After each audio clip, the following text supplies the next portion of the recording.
Ola!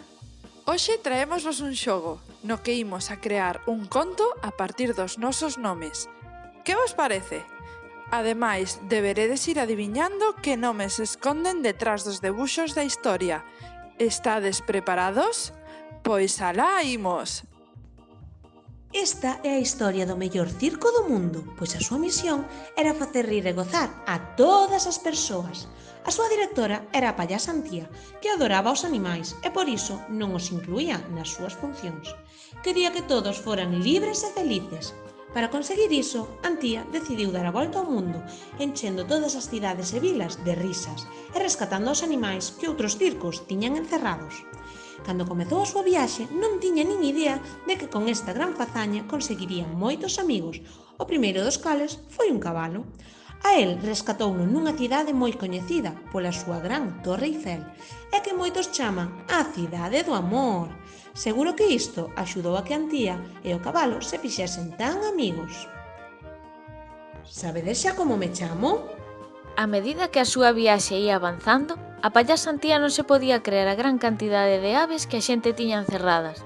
Eran de todas as partes do mundo, dende o exótico tucano ata o poderoso falcón. Ian subindo e baixando, percorrendo todos os mapas, como se dunhas escaleiras se tratase, e tamén chamando a todas as portas onde pensaba que podía ter algún animal encerrado. Desta forma, Antía era moi feliz, pois estaba axudando a todo o reino animal, á vez que coñecía moitos lugares espectaculares. Que nome se esconde aquí? Ao seu seguinte destino chegou nun gran barco no que cruzou todo o mar Mediterráneo. Cando chegou quedou fascinada coas pirámides, pois sempre soñara con visitar Exipto. Alí puido observar que os gatos eran un símbolo da súa antigüidade, pero que a pesar disto había un circo no que facían espectáculos con eles. Como non soportaba velos encerrados, liberounos a todos e saíron correndo cara a unha gran esfinxe, pois por fin eran libres. Antes de marchar de Exipto, Antía quedou pensativa. Aquela esfinxe recordáballe o seguinte animal que quería salvar. Antes de seguir, cal é o meu nome?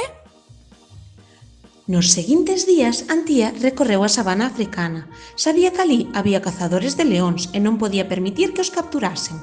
Para iso, tivo que atravesar o Kilimanjaro, pois alguén lle dixo que ao outro lado das montañas había moitos destes animais. Para a súa sorpresa, cando chegou, viu que había un león que estaba atrapado nunha rede, que decidiu cortar coas súas tesoiras. E non só rompeu esta trampa, senón todas as que atopou, pois non podía seguir a súa viaxe sen asegurar a liberdade dos seus amigos. Adiviñastes este nome? Antía viaxaba día e noite, pois non tiña tempo que perder, xa que uns turistas comentáranlle que en Italia había un circo que facía espectáculos con animais. A nosa amiga estaba un pouco anoxada, pois non podía creer todo o que lle contaban. Cando chegou, viu que o espectáculo era de ratos e que os tiña todos amontoados nunha gaiola pequeniña. O rei da función era un ratiño, que se vía esgotado polo peso da gran coroa que tiña que levar. Todo isto pasaba ao lado do Coliseo, polo que en canto Antía lles abriu a gaiola, todos os ratiños se esconderon nos buratiños que ali había. Todos excepto un, o rei do espectáculo, que quixo continuar a viaxe con Antía, e así marcharon xuntos por un camiño que nin sabía a onde os conduciría. Que tal? Sabedes como me chamo? Moi divertido foi viaxar co seu amigo, pois hai ratos en todos os países do mundo, así que aprenderon un monte de cousas. Un contoulles que tiña un amigo elefante engaiolado nun zoo e que se Antía o liberaba por fin poderían xogar xuntos e comer a súa comida favorita. A nosa amiga rescatouno e foron todos a comer unha hamburguesa deliciosa, sentados nun parque precioso e grandísimo que estaba rodeado de edificios chamado Central Park. Alí coñeceron a unha bolboreta que lles contou que viña voando de visitar o mellor lugar de toda a cidade. Alá foron xuntos a ver a unha señora de metal que cun brazo ben levantadiño chama a liberdade de todas as persoas e animais. Correcto, os nosos amigos estaban en Nova York, Estados Unidos. Seguro que xa sabedes, pero cal é o meu nome? Aproveitando que estaba preto, Antía decidiu visitar o país e atopouse cunha vila chamada Springfield, onde un día ao ano perseguían as serpes con paus nas mans. Pobriñas! Liberounas a todas e levounas con ela para un poboado da tribo Hualapai, onde a estaba a agardar a gran xefa sentada no seu tipi. Como agradecemento polo seu agasallo, pois a serpe era para eles un animal de gran sabedoría, deronlle unha volta nun globo aerostático polo seu territorio, o Gran Canón do Colorado. ¡Que ben! A payasa Antía non podía estar máis contenta. Cantas cousas bonitas vira e aprendera na súa aventura liberando animais. Cal será o nome do que partimos aquí? O mundo era un lugar máis fermoso, onde os animais e as persoas por fin vivían en armonía como compañeiros de planeta e de vida.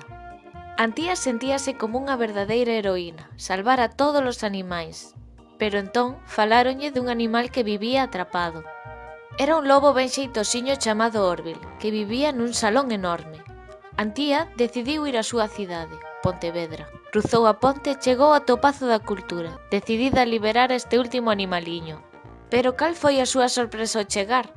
Orville vivía nun lugar cheiño de libros para ler, de natureza, de comida, de risas, de medo, de mocidade e de cativada. Antía quedou abraiada e comprendeu que Orville non estaba ali pechado, senón que era moi feliz lendo todo o día. E para rematar, con que nome creamos o final? E colorín colorado, este conto está contado.